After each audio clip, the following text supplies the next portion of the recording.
Welcome to Paradox Lullaby, a place where thoughts drift and questions linger like whispers in the night. As you rest, let your mind wander through the mysteries of existence. Tonight, we explore paradoxes that challenge reality, guiding you into deep relaxation. Ancient Athens revered the ship of Theseus, a vessel said to carry the hero who slayed the Minotaur, preserved for generations. Its decaying planks were replaced one by one until no original timber remained, yet it retained its name, its legacy, its sacred aura. This is not merely a story of wood and nails, but a mirror held to our deepest question: what endures when all else changes? The paradox of the ship of Theseus is not confined to ancient myth. It lives in the objects we cherish, the bodies we inhabit, and the identities we construct. It asks us to consider whether identity is rooted in material or memory, in substance or story. Consider a river. Its waters flow ceaselessly, every droplet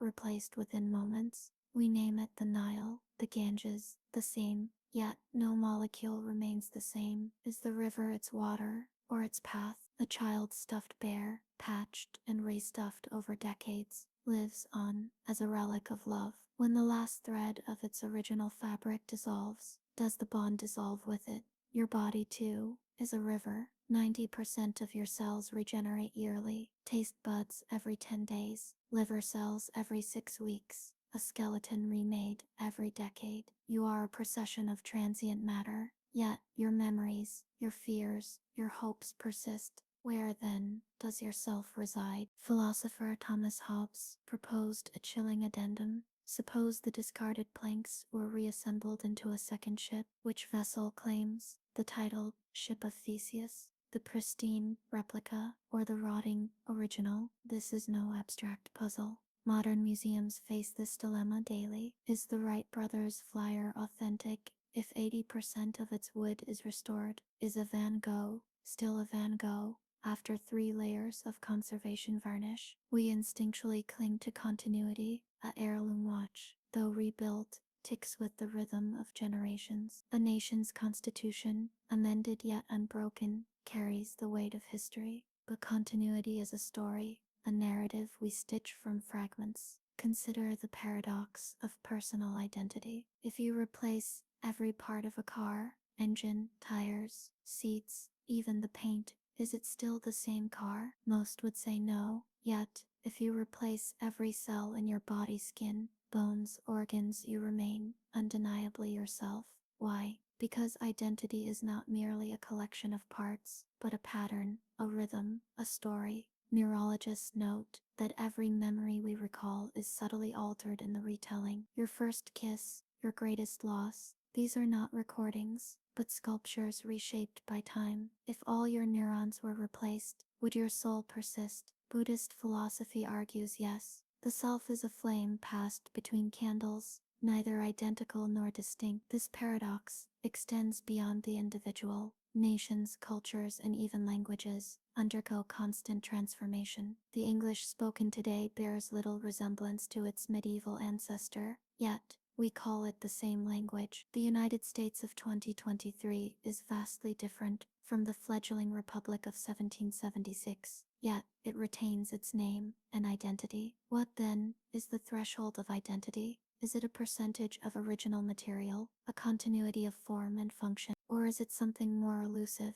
a thread of consciousness, a narrative of existence? Consciousness itself may hold the key. If your brain were transplanted into another body, would you still be you? Most would say yes. But if your memories were erased and replaced with another's, would you still exist? The ship of Theseus challenges us to ask, are we the planks or the voyage? Consider the paradox of digital identity. A file copied from one computer to another remains, in essence, the same file. Yet, if every byte is altered over time, does it retain its original identity? The ship of Theseus in the digital age becomes a question of data integrity and authenticity. As you rest, release the need for answers. You are both the ship and the sea, the bearer of stories, older than your cells, yet newer than this breath. Let the paradox dissolve. into the hum of existence. A thing can change. You can change and sleep not as a fixed self, but as a current, forever flowing, forever whole.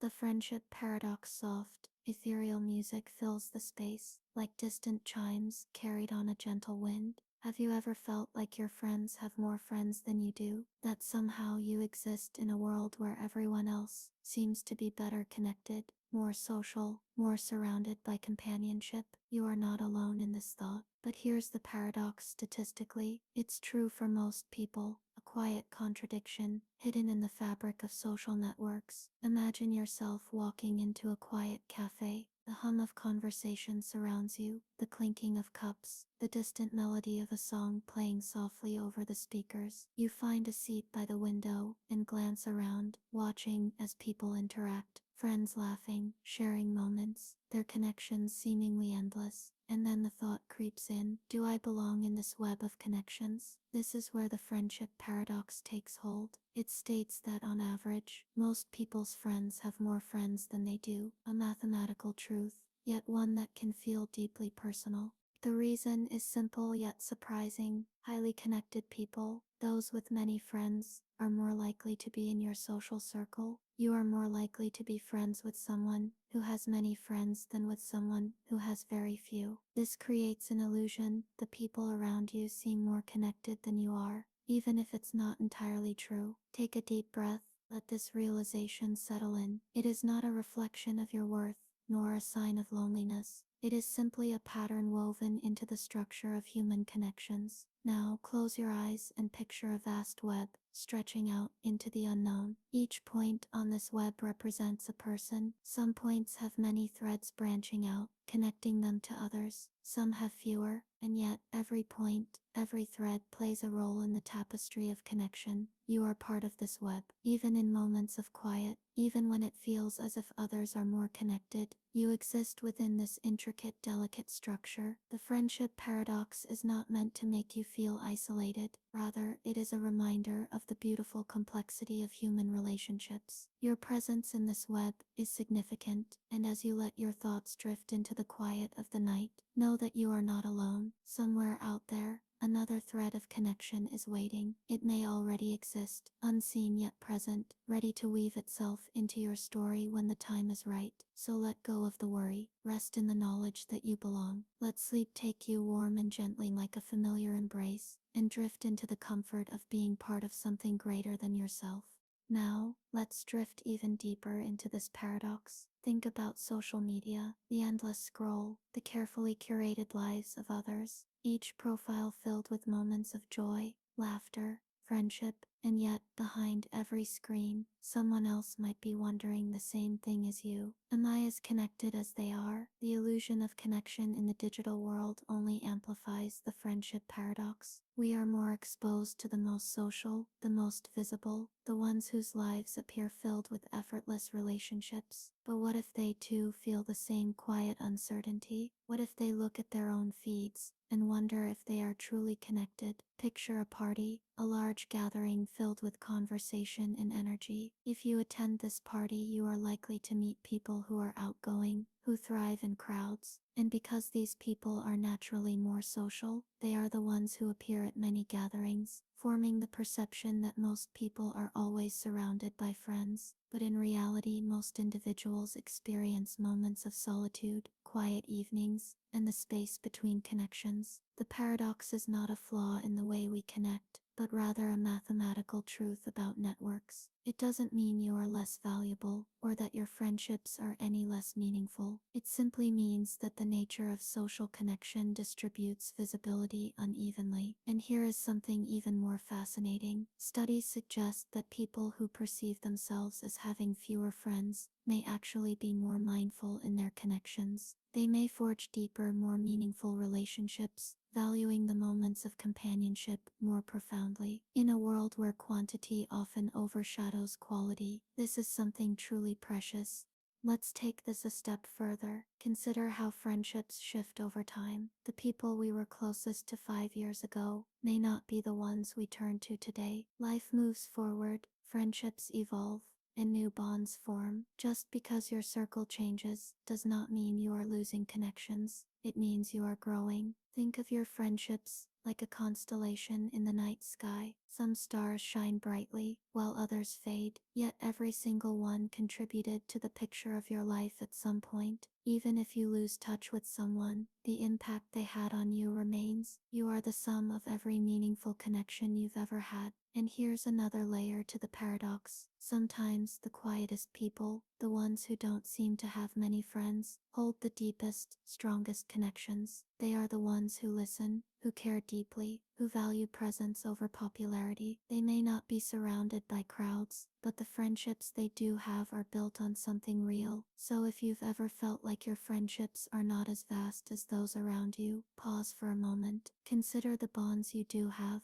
the ones that hold real warmth. A small, intimate circle of friends who truly understand you may be far more fulfilling than an expansive network of shallow acquaintances. Friendship is not measured in numbers but in moments, in quiet understanding, in the presence of someone who listens without judgment. And even in solitude, you are still connected to memories, to potential friendships waiting in the future, to the threads that tie all of us together in ways we cannot always see. As you drift off into sleep, let yourself be wrapped in this thought. You are part of something bigger than you know. Even in stillness, even in quiet, you belong.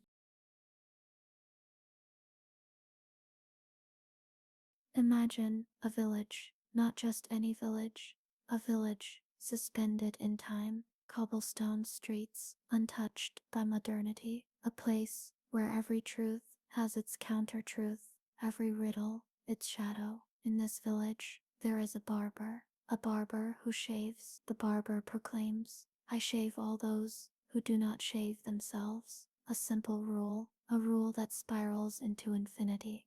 For if the barber shaves those who do not shave themselves, who shaves the barber? If he shaves himself, he violates his oath, for he vowed only to shave those who do not shave themselves. If he does not shave himself, he violates it again, for he must shave all who abstain. The razor turns inward, the rule devours itself. This is the barber paradox, a labyrinth of logic where the exit is the entrance, and the answer is the question. Let us wander its corridors together. In 1901, philosopher Bertrand Russell conjured this paradox, not to vex villagers, but to expose a crack in mathematics itself. At the time, mathematicians believed all truths could be systematized, that every number, every shape, every star could be caged in equations. Russell's barber was a blade to that hubris. He revealed that even the purest logic contains traps, statements that are neither true nor false, but self-consuming. The barber is both insider and outsider,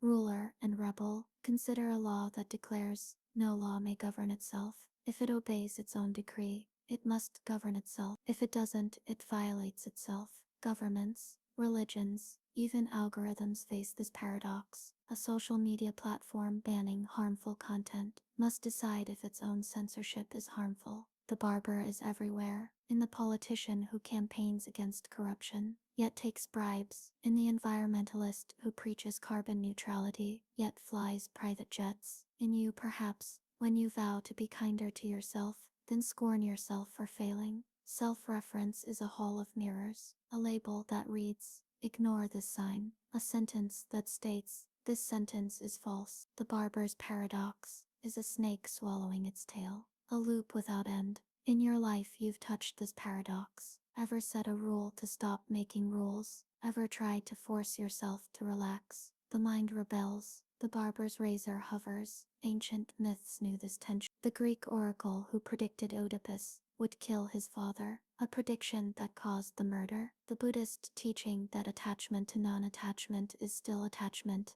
Modernity's barbers are algorithms, machines programmed to learn without bias, yet trained on biased data. Apps that promise digital detox while addicting you to their reminders. The paradox thrives in binary code. Russell's solution was radical: ban self-reference, forbid any rule from applying to itself. Imagine a town where the barber's decree is amended: "I shave all others who do not shave themselves." The others saves him. He is now outside his rule. But this feels like cheating, doesn't it? like silencing the riddle. Instead of solving it, human experience is drenched in self-ref. You cannot vow to stop overthinking without overthinking the vow. Perhaps the answer lies not in logic, but in surrender, in accepting that some knots can't be untangled, only held gently. The barber's paradox teaches us humility, a reminder that not all questions need answers. Some need only to be whispered into the night, where they dissolve like mist. Tonight, as you drift, consider this: your mind is the village, your thoughts are the barb. Every rule you impose, I must sleep, I must stop worrying, I must be better, risks becoming a paradoxical blade, the insomnia that worsens when you try to sleep, the anxiety that swells when you try to calm down, the self-help book that admonishes stop reading self-help books. What if you release the razor? What if the barber steps away from the mirror, not as defeat, but as grace? Let the rules soften, let the paradoxes hum. You are not a problem to solve, but a village to wander, endless, contradictory, alive. The barber never resolves. He lingers, a silhouette against the moon, and perhaps that's his purpose, to remind us that certainty is a mirage, that truth is a tide, retreating as we approach. So let the question itself rock you to sleep. The barber's hand pauses, the razor glints, and in that stillness, there is no paradox, only breath, only darkness, only the quiet that comes when we stop shaving the world into peace. The paradox of choice. Picture a supermarket aisle, 40 types of toothpaste, 100 brands of olive oil, 1,000 dating profiles on your screen. The paradox of choice whispers, too much freedom paralyzes. Psychologist Barry Schwartz called this the tyranny of abundance. In a 2000 study, shoppers faced with 24 jams bought 10 times less than those offered 6. Overwhelm breeds regret. Did I pick the best? What if I chose wrong? Yet we chase the myth of perfection, the perfect job, the perfect partner, the perfect self. The paradox is a hall of mirrors. Each reflection fractures until you forget your own face. This paradox isn't new. Ancient Stoic philosophers warned against the endless pursuit of more. Seneca wrote, "It is not the man who has too little, but the man who craves more that is poor." Yet modernity has turned choice into a cult. We worship at the altar of options, believing more will make us happier. But does it? Consider the average grocery store. In 1975, it stocked 9,000 items. Today, that number exceeds 40. Yet studies show this abundance doesn't increase satisfaction. It increases stress. The more we choose, the less we enjoy. The more we seek, the less we find. And it's not just groceries. Careers, relationships, even identities have become menus. A buffet of possibilities, each promising fulfillment. But as we pile our plates, we lose our appetite. The paradox of choice is the hunger that grows with every bite. Our brains evolved to choose between berries and lions, not between 401k plans and TikTok filters. Neolithic hunters didn't angst over spear designs, they survived. Modernity drowns us. A 2023 study found the average adult makes 35,000 decisions daily, up from 7,000 in 1980. Each trivial choice, emoji reactions, latte customizations, drains willpower for meaningful ones. Psychologists call this decision fatigue. The more choices we make, the harder it becomes to make good ones. By evening, even simple decisions, what to eat, what to watch, feel exhausting. The paradox festers in your burnout. The abandoned cart, the unread texts, the dating profile left to rot. Freedom becomes a cage, and you pace its gilded bars. Consider the paradox in relationships. A century ago, most people married within their village or town. Today, dating apps offer thousands of potential partners. Yet studies show this abundance doesn't lead to better matches. It leads to indecision, the fear of missing out. FOMO keeps us swiping, scrolling, searching, but never settling. And it's not just love.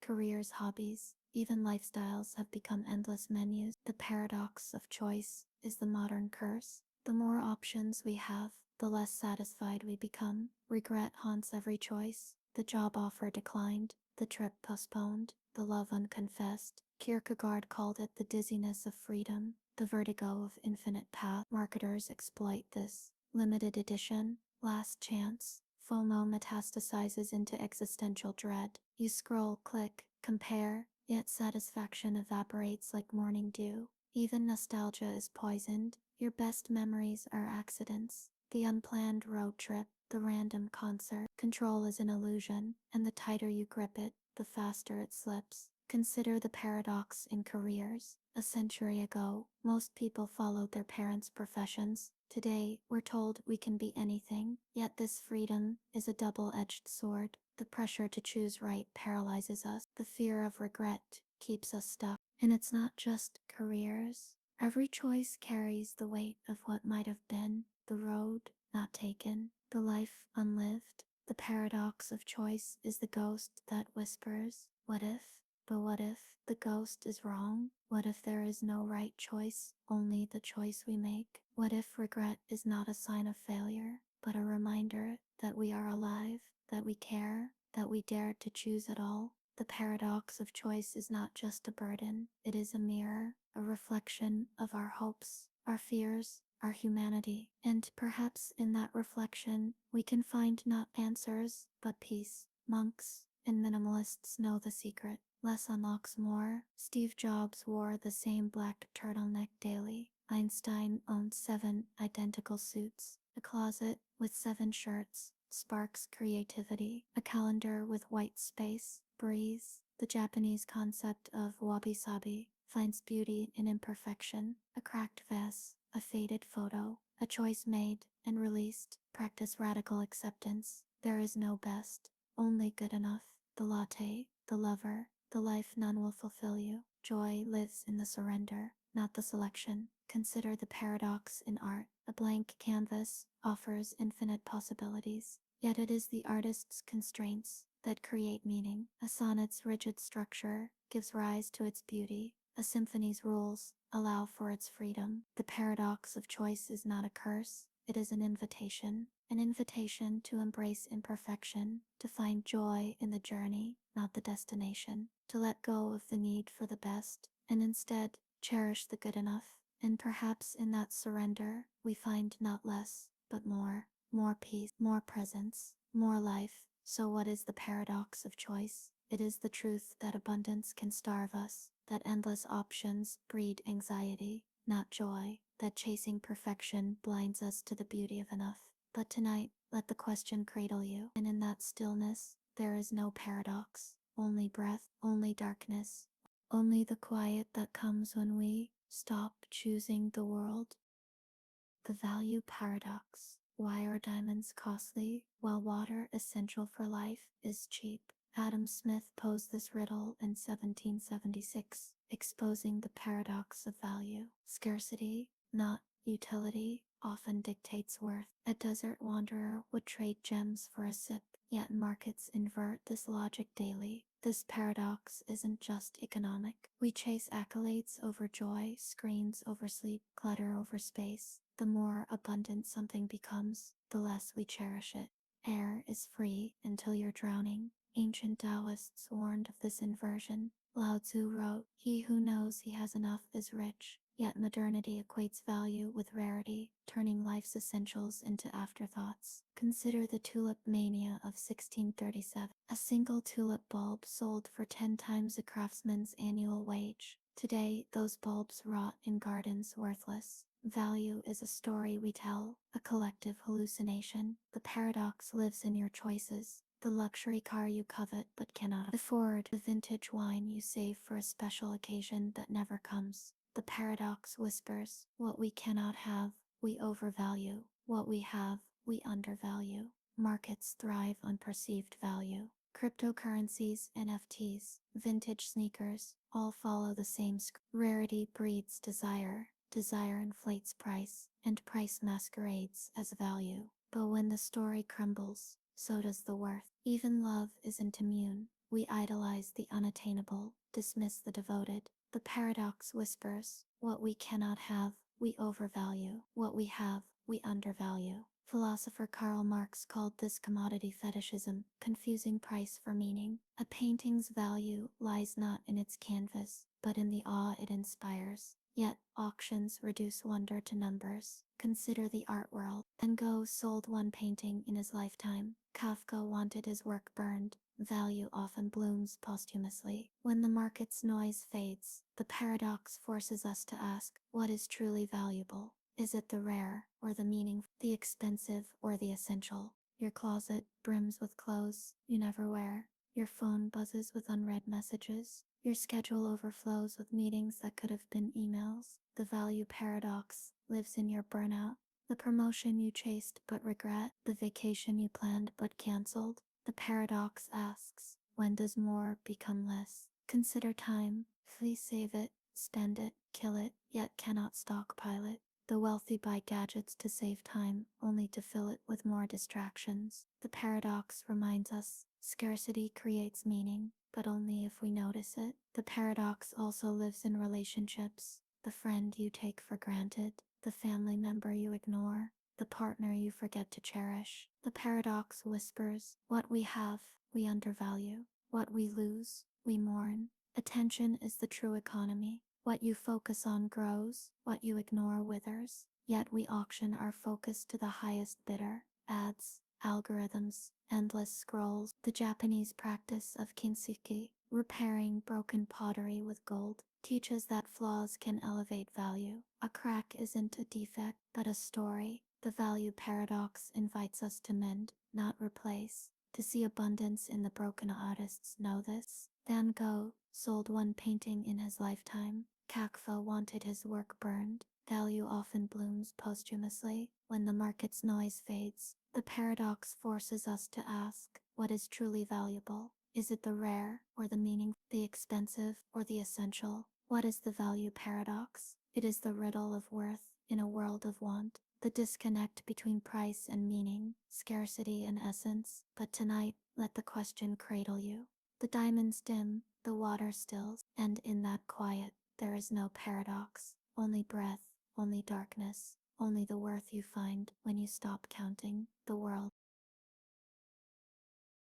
The paradox of the moving spotlight. Does the present move, like a spotlight gliding over a timeline, illuminating now before shifting forward? Or is time a block, past, present, future, existing equally? This is the moving spotlight paradox. We feel time flowing, yet physics suggests it's a dimension static as space. Einstein wrote, the distinction between past, present, and future is only a stubbornly persistent illusion. But if time doesn't flow, why do we age? Why do we remember yesterday, not tomorrow? The paradox splits reality, our subjective experience versus cosmic truth. The spotlight feels real, but is it just a trick of the mind? In 400 AD, St. Augustine wrestled with this. What is time? If no one asks me, I know. If I try to explain, I don't.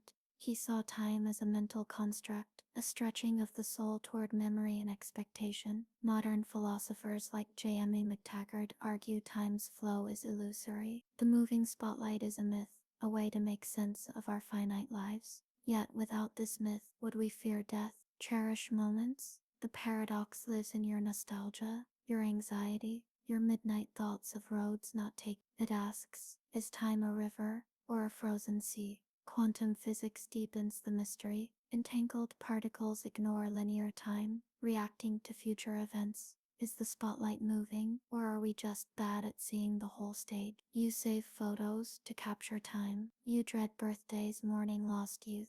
You plan vacations to make memories. But if time is a block, these struggles are shadows on a cave wall. The paradox manifests in regret. The job you quit, the love you released, the belief that if you'd chosen differently, you'd be happier. But in a block universe, every choice was inevitable. Consider déjà vu, that eerie sense of reliving a moment. Is it a glitch in the matrix, a glimpse of time's static nature? The paradox whispers, you are both the actor and the audience. Buddhism teaches that clinging to time causes suffering. The past is memory, the future is fantasy. Only the present exists, and even it slips away like sand. The moving spotlight paradox invites surrender, to dance with time, not chase it, to see life as a mural, not a scroll. Every moment, birth, Laughter, loss, exists forever in the block. Artists channel this. A song freeze frames a feeling. A novel traps a century in pages. The paradox reminds us the spotlight doesn't move. We do. What is the moving spotlight paradox? It is the tension between time's flow and its stillness, the dance of physics and feeling. But tonight, let the question dissolve. The clock stops, the light fades, and in that infinite now, there is no paradox, only breath, only darkness, only the timelessness you find when you stop chasing the light. Imagine stepping into a machine that hums with the promise of rewriting history. You dial a date, decades before your birth.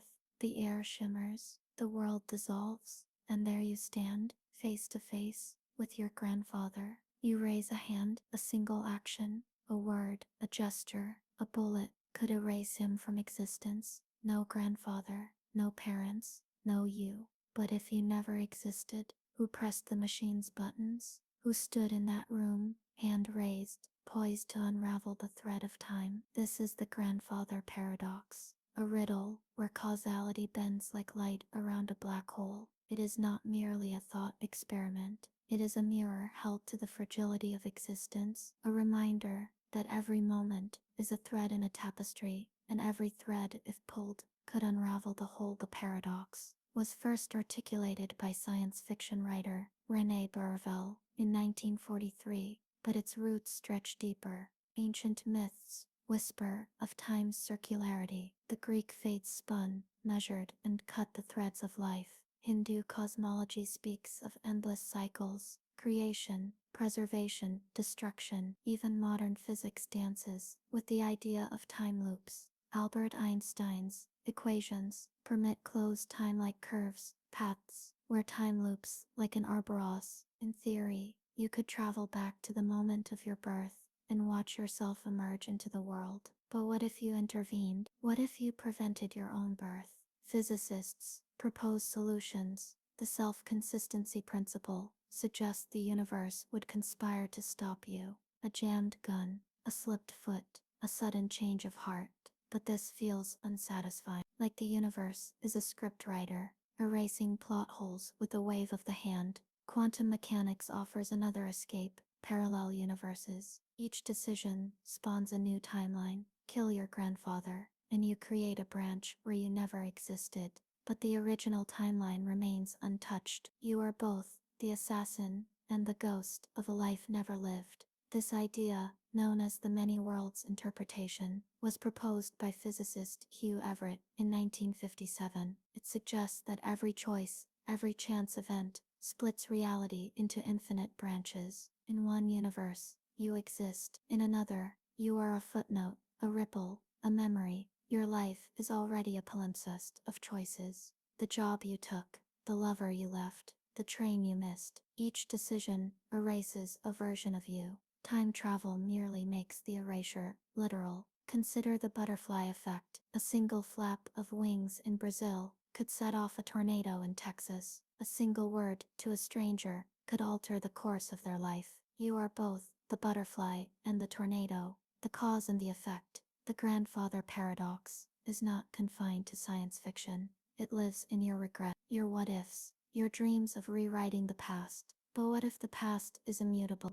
What if every choice, every mistake, every heartbreak was necessary to bring you here, to this moment, to this breath? Philosophers like Søren Kierkegaard argue that life can only be understood backward, but must be lived forward. The paradox forces us to confront the tension between free will and determinism. Are we the authors of our lives, or merely characters in a story already written? Philosophers argue that time is an illusion, that past, present, and future coexist in an eternal net. The you who exists today is no more real than the you who existed yesterday, or the you who will exist tomorrow. In this view, the grandfather paradox dissolves. You cannot change the past, because the past is not gone. It is here. It is now. It is you. Every version of you, the child, the adult, the elder, exists simultaneously, a symphony of selves, playing in harmony. This idea, known as eternalism, was championed by thinkers like J.M. McTaggart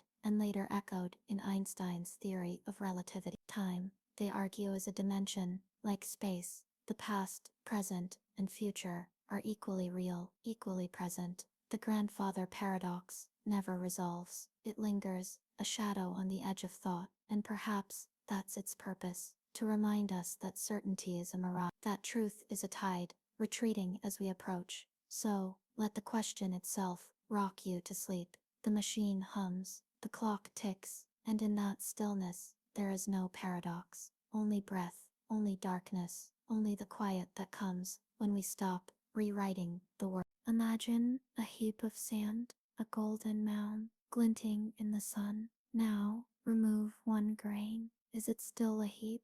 Remove another and another. At what point does many become few? When does the heap cease to be a heap? This is the SORITES paradox, a 2,400-year-old riddle about the fluidity of boundaries. It asks, when does a collection become a crowd, a drizzle become a storm, a whisper become a shout? Language demands binaries, heap or not heap, bold or not bold, but reality flows. Your mind grapples with this daily. When does friendship become love? When does habit become addiction? When does youth become age? We cling to labels, yet the boundaries bleed like watercolors. The paradox was first articulated by Eubulides of Miletus, a student of the philosopher Euclid. It challenges Aristotle's logic, which assumes clear categories, but life, as you know, is rarely so tidy. The ancient Greeks loved this paradox.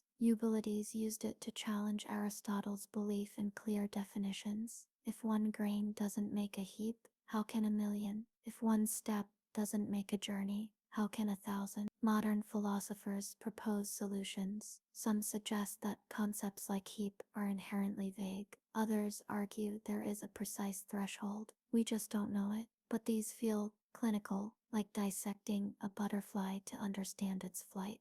The SORITES paradox thrives in the gray areas, in the moments between day and night, in the breaths between awake and asleep. It is a reminder that life is not a series of lines, but a spectrum, a gradient, a dance. Consider the legal system. At what blood alcohol level does a driver become immovable? At what age does a child become an adult? These thresholds are arbitrary, yet they shape lives. The SORITES paradox forces us to confront the tension between precision and practicality. Your life is a heap of moments, each one insignificant alone, yet together they form a mountain. A single word can shift its shape, a single choice can alter its slope. Consider the law. At what blood alcohol level does a driver become impaired? At what age does a child become an adult?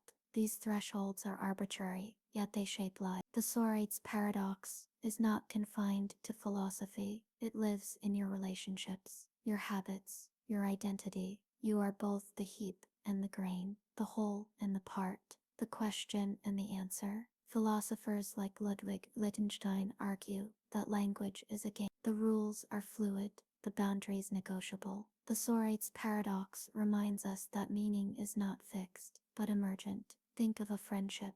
When does an acquaintance become a friend? Is it after one shared secret, 10 shared meals, 100 shared laughs? The line is blurry, and that's where the beauty lies. Perhaps the paradox is not a problem to solve, but a truth to embrace. The blur is where life happens, in the twilight between seasons, in the silence between notes, in the space between heartbeats. The SORITES paradox teaches us to live in the gradient, to find beauty in the undefined, to let the boundaries dissolve, like sand in the tide. This idea resonates in art. Impressionist painters like Monet captured the world not as it is, but as it feels. The SORITES paradox invites us to see life through the same lens. Consider the concept of home. Is it the walls, the furniture, the memories, or the feeling you get when you walk through the door? The boundaries are fluid, and that's what makes it meaningful. Nature itself is a testament to the SORITES paradox. When does a sapling become a tree?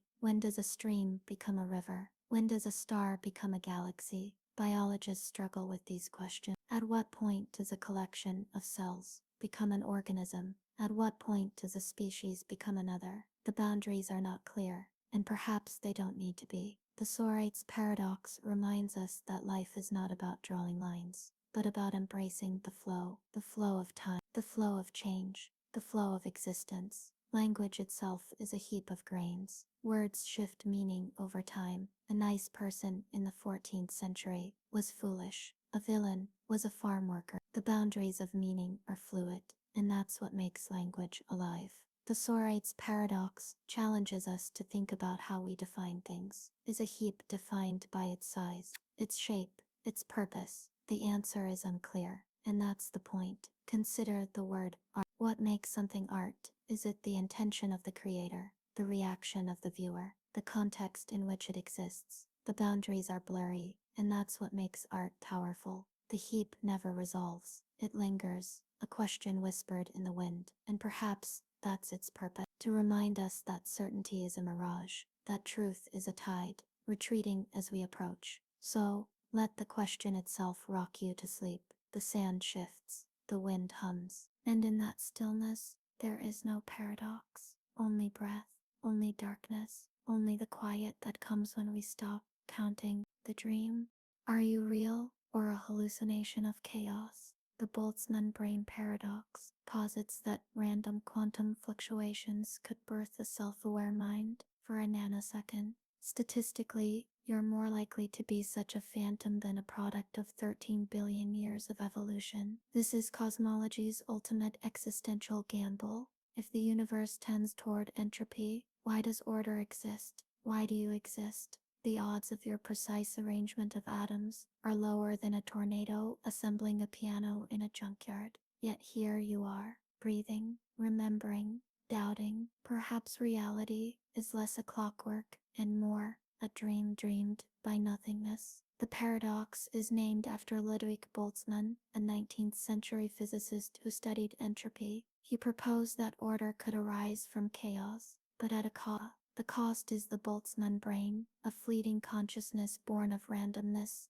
Boltzmann's work was revolutionary. He argued that entropy, the tendency toward disorder, was not absolute. In an infinite universe, even the most improbable events must occur. A brain, complete with memories and thoughts, could spontaneously form. But here's the twist. If such a brain is more likely than an ordered universe, why do we perceive reality as stable? Why do we see galaxies, planets, and history instead of chaos? Boltzmann's ideas were met with skepticism. His contemporaries struggled to reconcile his theories with their understanding of the universe. Yet, his work laid the foundation for modern thermodynamics and statistical mechanics. The Boltzmann brain paradox forces us to confront the fragility of existence. If you are a random fluctuation, what does that mean for your memories, your loves, your dreams? Are they real or echoes of nothingness? Physicists propose solutions. Some argue that our universe is a low entropy bubble in a sea of disorder. Others suggest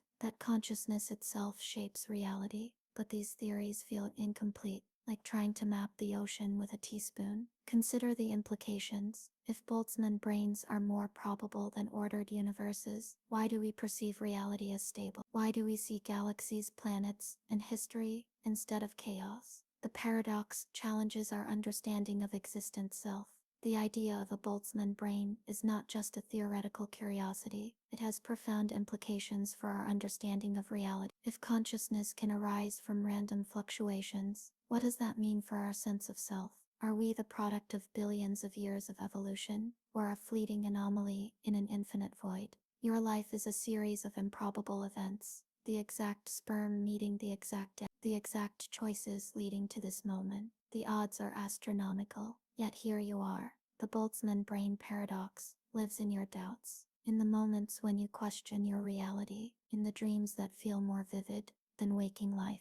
It asks, are you the dreamer or the dream? Consider memory. Your earliest recollection, a birthday, a fall, a parent's voice. Is it real or a story you've told yourself so often it feels true? The paradox reminds us that truth is not always what it seems. Philosophers like René Descartes grappled with his famous dictum, cogito, ergo sum, I think therefore I am, was an attempt to anchor reality in thought.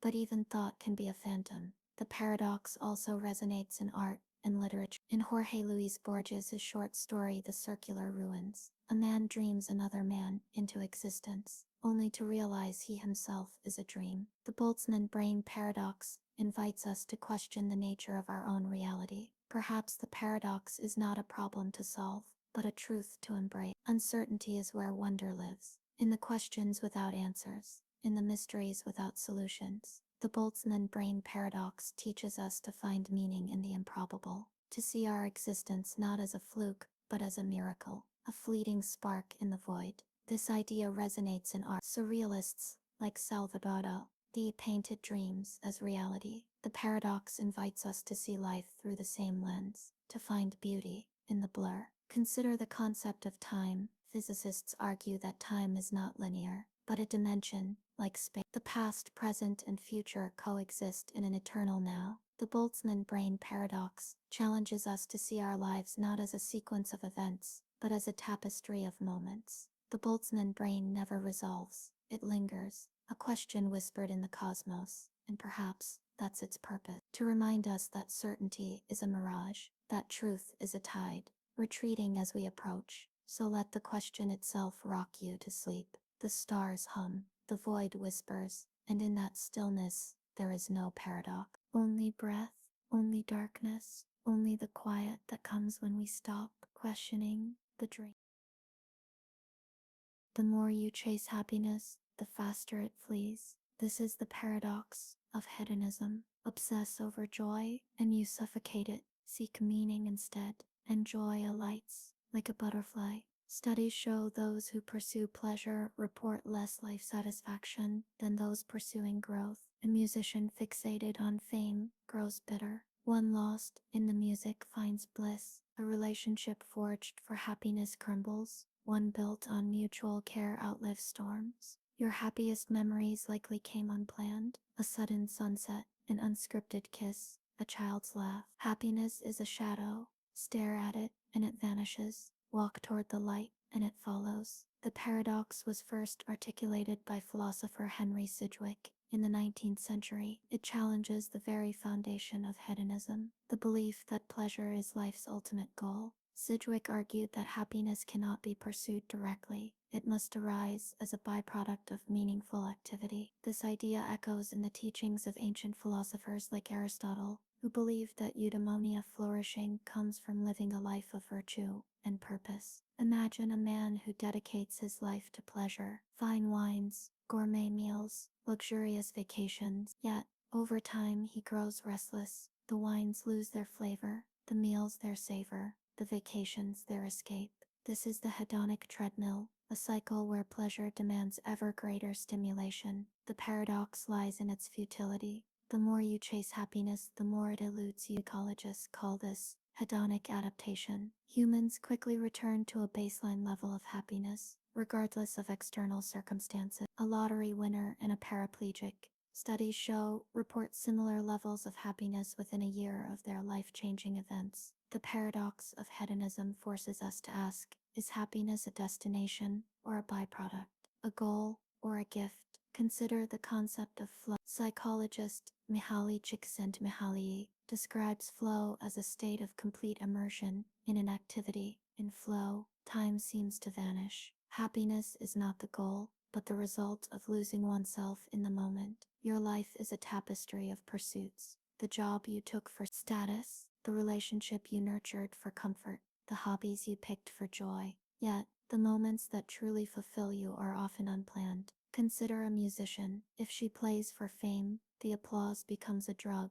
If she plays for the love of music, the applause is a bonus. The paradox reminds us that meaning is not in the reward, but in the act itself. Philosophers like Viktor Frankl argue that meaning is the antidote to despair. In his book Man's Search for Meaning, he writes that even in the darkest times, purpose can sustain us. The paradox of hedonism echoes this truth. The paradox also resonates in literature. In Scott Fitzgerald's The Great Gatsby, Jay Gatsby pursues wealth and status to win the love of Daisy Buchanan. Yet, his obsession with happiness leads only to tragedy. The paradox of hedonism reminds us that joy cannot be bought or chased. It must be found. Perhaps the paradox is not a problem to solve, but a truth to embrace. Happiness is not a target, but a trail, a path walked not for its end, but for its step. The paradox of hedonism teaches us to find joy in the journey, to let happiness alight like a butterfly, not chased, but welcomed. This idea resonates in art. The Impressionists painted not the object, but the light around it. The paradox invites us to see life through the same lens, to find beauty in the indirect. Consider the concept of mindfulness. By focusing on the present moment, we can escape the hedonic treadmill. Happiness becomes not a destination, but a way of being. The paradox of hedonism never resolves, it lingers, a question whispered in the wind, and perhaps that's its purpose, to remind us that certainty is a mirage, that truth is a tide, retreating as we approach. So let the question itself rock you to sleep.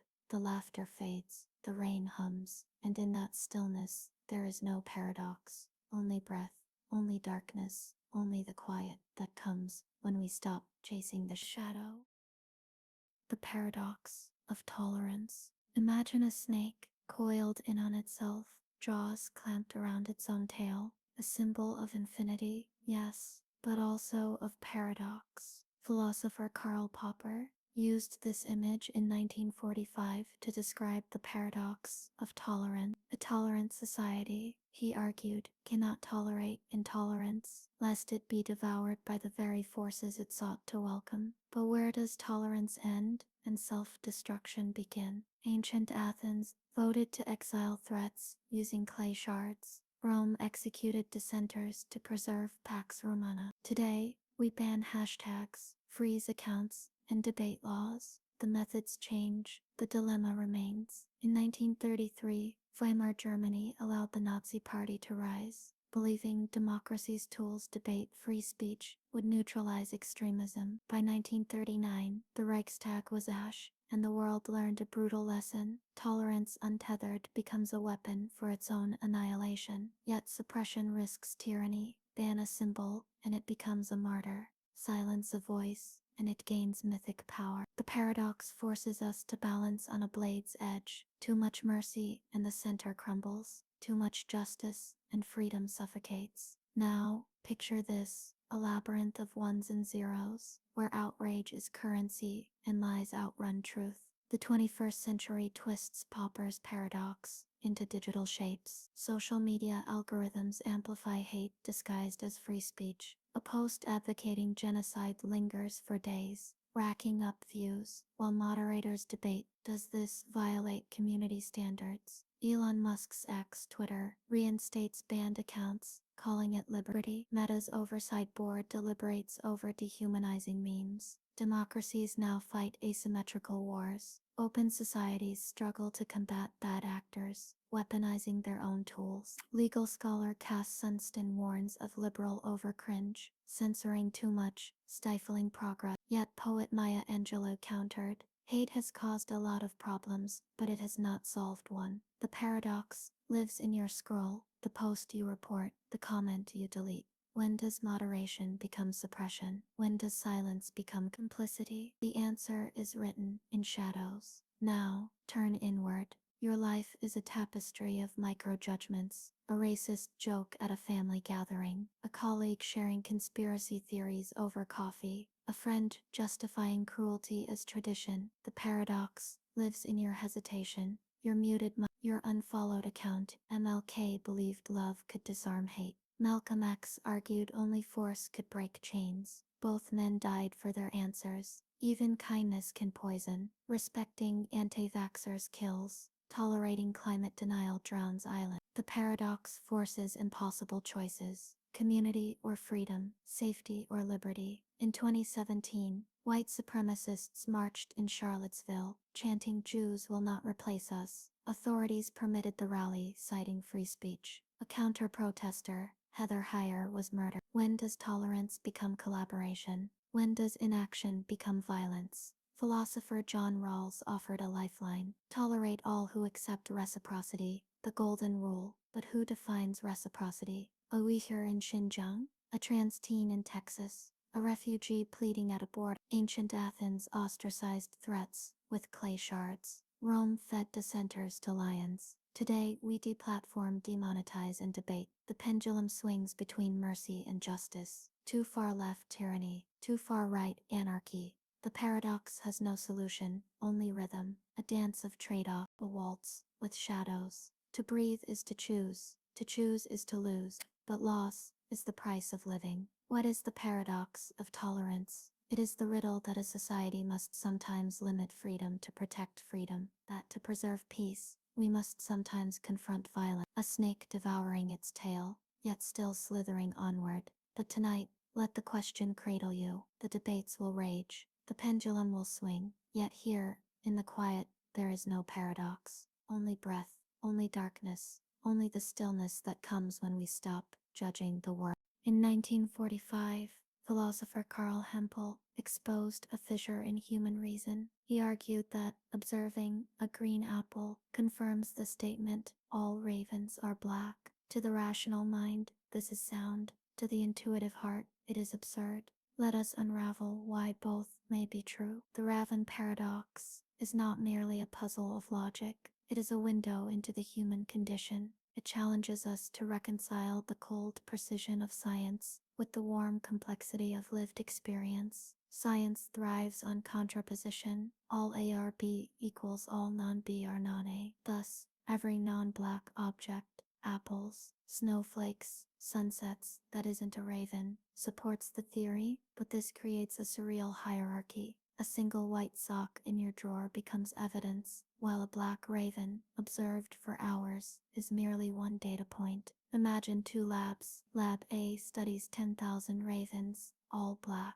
Lab B studies 10,000 non-black objects, all non-ravens. Both claim to prove the same theory, yet Lab A's work feels vital. Lab B's trivial. Why? Because humans crave direct evidence. We distrust proofs that feel incidental, like learning of a friend's loyalty through their indifference to strangers. Relationships mirror this duality. All true friends are loyal, could be proven by every disloyal acquaintance you've dismissed. Yet, we measure friendship not by exclusions, but by acts of care. A hand held in grief, a secret kept, a silence shared. The raven's blackness is the loyalty. The green apple is the stranger who never mattered. Consider the paradox of love. A single moment, connection, a glance, a touch, a word can define a relationship, yet the absence of such moments in others does not disprove love's existence. The Raven paradox teaches us that truth is both in the presence of evidence and the absence of contradiction. Truth, like sleep, has many chambers. Tonight, let logic and intuition entwine. The ravens are black, the apples are irrelevant. The space between them is yours to wander, unburdened by resolve. Drift now, where reason is a lullaby, and paradoxes are pillows for the mind.